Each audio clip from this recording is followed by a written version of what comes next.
Harihi Om.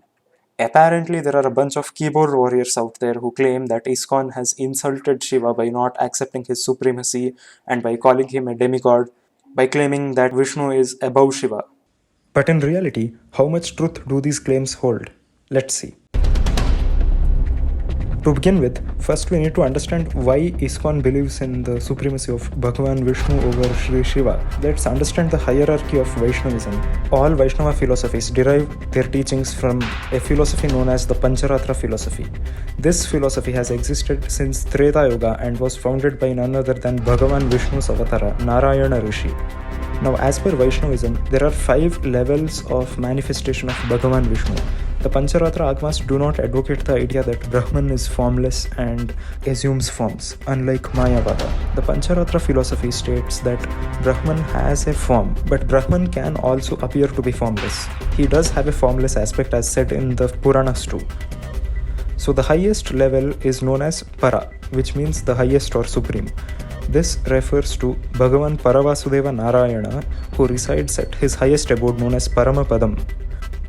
The next level of manifestations of Bhagavan Vishnu are known as Vyuhas. These are 4 Vyuha forms acquired by Bhagavan Vishnu. The first is Vyuha Vasudeva, who resides in the Kshira Sagara and is visible to the Devatas. The second one is Sankarshana, who appears from Vyuha Vasudeva. He is the second Vyuha form, and from him Shiva and Adishesha originate, as per the Pancharatra philosophy. The third Vyuha form is Pradyumna, who is attributed to preservation. The fourth and last Vyuha form is Aniruddha, who is also the originator of Shri Brahma. The next level is known as Vibhava, which refers to the avatars of Bhagavan Vishnu who originate from the Aniruddha Vyuha form of Vishnu. The fourth is Antaryami, which refers to Vishnu being the indweller of all living and non-living entities.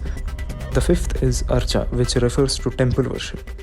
Now the most important part comes here. Shiva's supremacy or Harihara Abheda is against the very doctrine of Vaishnavism. How so? Because the Pancharatra Agamas themselves state that Shiva is a living entity. The same philosophy states that Shiva, Brahma and all other devatas are living entities or jivas. Therefore, they cannot be equal to Vishnu unless on the basis of Aham Brahmasmi and Tattvamasi. The same thing is followed by Shaivas too. They consider Shri Vishnu to be a jiva or living entity. Moreover, the Pancharatra Agamas also state that the Sankarshana Vyuha form of Vishnu is the Antaryami or indweller of Shiva.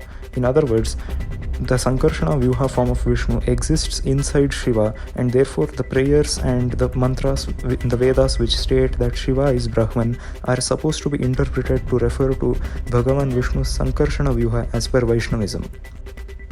This is even directly supported by the Bhagavatam, as said in this reference. For this reason, almost not a single Vaishnava Sampradaya believes in Harihara Abheda or non-difference between Hari and Hara.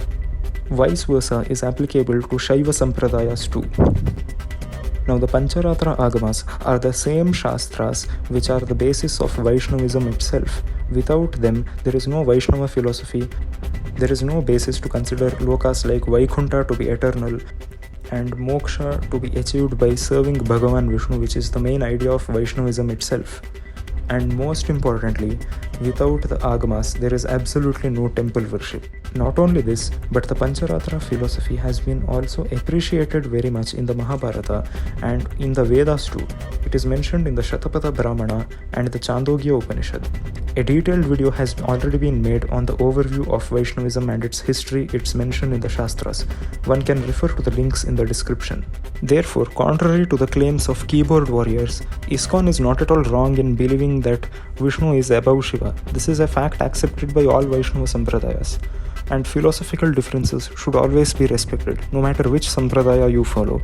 You may be Esmartha, Vaishnava, Shakta or Shaiva, but respecting philosophical differences is a key role in Sanatana Dharma.